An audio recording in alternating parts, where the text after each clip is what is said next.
Paper. You think about paper, you might think of a newspaper. That's been replaced by apps. You think about your textbook. That's an ebook now. You think about writing letters. Who does that when you can text? You might think the paper industry could be dying, but in reality, it's actually thriving. According to the United States Department of Labor, 370,000 jobs work on a paper mill. This isn't including a janitor, the person up in the office like accounting, or your salesperson. This is just a person working on the machine. That comes out to roughly 0.1% of the United States population. So overall, that's a pretty big portion. The other way that this is important to our economy is that each roll that comes off a machine, approximately that size, is worth at least $100,000 per roll. And those are coming off about every 30 minutes.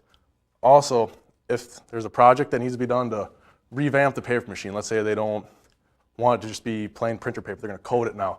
That project could take up to $200 million, which just goes straight into the economy. So with some of these paper means disappearing, though, how are companies surviving? We're making switches to cardboard and paper packaging for food.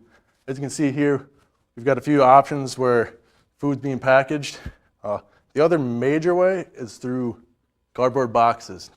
According to the United States Postal Service, in 4 years, they jumped from 3 billion packages per year to 4 billion. This is mainly due to companies such as Amazon. I'm sure a lot of you are familiar with that.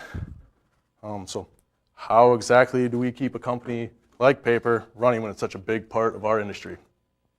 It's really simple. It's recycle. It's a green thing. A lot of people really like green things. However, for paper industry, it saves them a ton of money. For them, when you recycle something, it'll come in a bale. They literally take it, dump it in a machine, grind it up, add some water, and boom, it's ready to go. Whereas if you don't do that, they have to go out to the woods, go cut down a tree, put it on a truck, drive it in, boil it down, get the parts they need, then make the paper. So as you can see, that's probably going to save a lot of money. The other solution is, think inside the box. I know a lot of you guys just had Winter Carnival, so wine might not seem like the best option right now, but if you go down a store, instead of buying that bottled wine, you go down and buy a paper box, a thing of wine. Not only is it buying paper, but hey, you get more and it's probably a little bit cheaper. So paper is not only just being used for packaging, reading, writing, all your basic materials. It's also actually being used now for electricity. There's actually a new fuel cell that's being researched. It's a bacterial fuel cell. Right now that's being used as the electrode. The reason they're using it is it's non-corrosive like the typical metals that they use. It's not porous like the felt they've tried using. It's significantly cheaper, and it actually ended up having double the current density. So there's technologies such as that. A couple other ones that they're starting to invest in now are power generators, printed electrodes, and a paper bike helmet. So overall, paper's kind of had to evolve because technology and the markets have changed. We've gone from media sources, and now we're starting to move into packaging and other types of technologies.